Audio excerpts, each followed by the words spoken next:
Hey guys, Kyle from Screams and Whispers here. Got another review for you, and today we are looking at VFcables.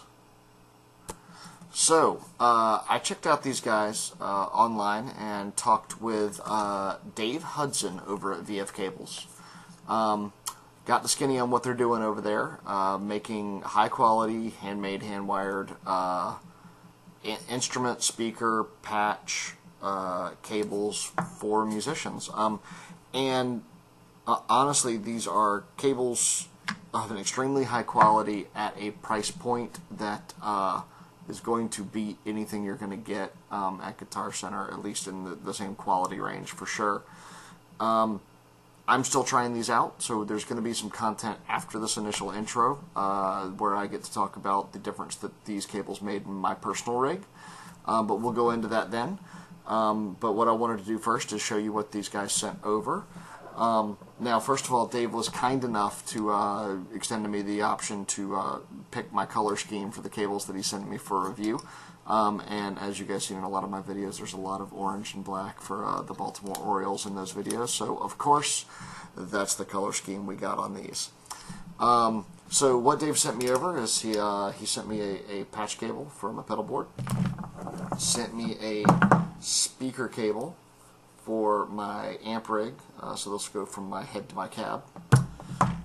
He sent me over an instrument cable, a nice long one too, with a 90 and a straight on it, and he sent me over an XLR.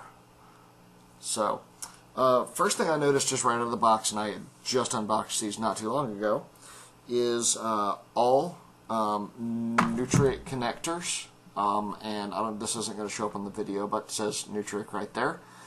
On the microphone cable, the instrument cable, and the patch cable, what I'm seeing is that he's using Mogami wire, and it's Mogami low noise wire. So it's some high-end Mogami wire, which is great, obviously quality. And then on the speaker cables, the only exception to that, and he's using Livewire Elite speaker cable on that, so some high-grade, thick speaker cable, high gauge. So yeah, we're going to try these out, and I will report back and let you know what we get. But I'm looking forward to checking them out and see what difference it makes in the rig. I love these cables! Alright. Yeah, I'm not kidding about that, by the way. VFcables, huge thumbs up, and I'll go into why. Number one, first thing I noticed with all the cables, and the big thing to note with them, is super low noise. And that was the big thing that Dave over at VF said that I would be able to tell, is that just huge difference in the amount of noise. Now, is there a huge tone difference in anything? Here's my perspective on that. From the trash bargain bin cables to these cables, yes, huge difference in tone. From your higher end guitar store cables to these cables, not a gigantic difference in tone, at least in the guitar cables. Now, I'm going to actually take exception with that with the XLRs, because there is a big difference with the XLRs. Yeah. First thing, patch cables perform great. The only thing that I wish I had was more of them, so I could test out a larger or a longer signal chain and more jumps from pedals without introducing anything that wasn't VF into the scenario as I did that. But that said, performed great. The instrument cable, extremely good. I can't say enough about the low noise issue. Also ran this, one of the signal changes that I ran was the instrument cable out of my acoustic into a direct box into a PA. And used to get a fair amount of white noise off of that scenario, and I'm using just a Whirlwind direct box, pretty industry standard. This definitely cleaned it up using the VF XLR out of the direct box and the VF instrument cable into the direct box. That acoustic, great signal path. no white noise coming through that, so I was really, really pleased with that sound. Cleaned it up a lot. The two major difference factors with these cables that I found go into the speaker cable and the XLR. The reason I'm saying these are the standouts for me is that, number one, with the speaker cable, I ran a Bogner head, 40-watt tube head into a 212 cab. You run that through a 2-hour rehearsal, gets pretty hot after a while. Did the same thing with this plugged up. A palpable hand on the amp difference in heat coming from the amp performance-wise after about a 2-hour rehearsal between this and a regular cable. Huge difference. Amazingly surprised. Didn't think that the speaker cable would make that big a difference in that scenario. It does.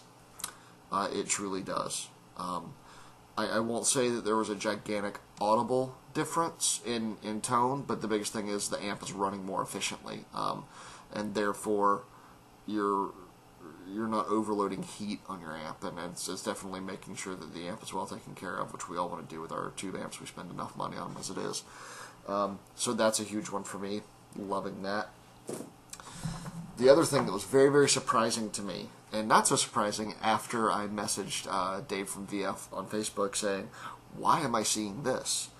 So in running the XLR from VF, I took the opportunity to also run it into a recording rig and look at signal differences between regular cables and the VFs. And I even wanted to test this on some of the more challenging mics, some low output mics like Ribbons and Shure SM7B, those types of things. What I found was kind of interesting. You're literally getting more signal using the VFs than you are standard XLR cables. There's an audible, rounder, fuller sound.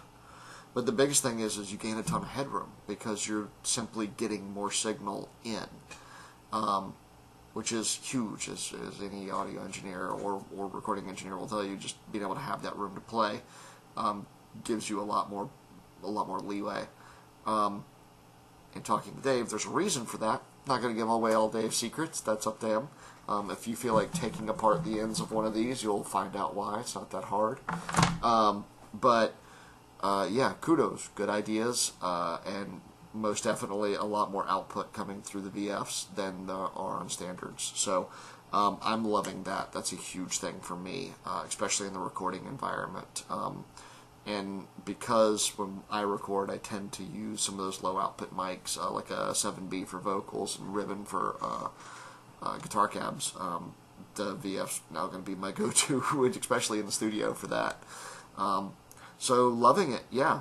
So a big thumbs up to VFcables. These guys check out. They're making good stuff. And well worth money. I'll tell you, discuss price with them, but it's very feasible prices. It's nothing outside of the realm of what you'd be paying at the guitar stores anyway. And in this way, you're supporting a wonderful independent business. This is a one-man operation. Dave's it. So you're going to talk to him, you're going to deal with him, he's going to hand build your cables. As anybody knows, I love supporting some independent shops, and VFcables is definitely one of those. So hit those guys up. Again, there you can catch them at vfcables.com, vfcables@gmail.com, and you can also just look them up on Facebook. Just type in VFcables, you'll find them there. Alright, thanks guys. Hope you enjoyed the review.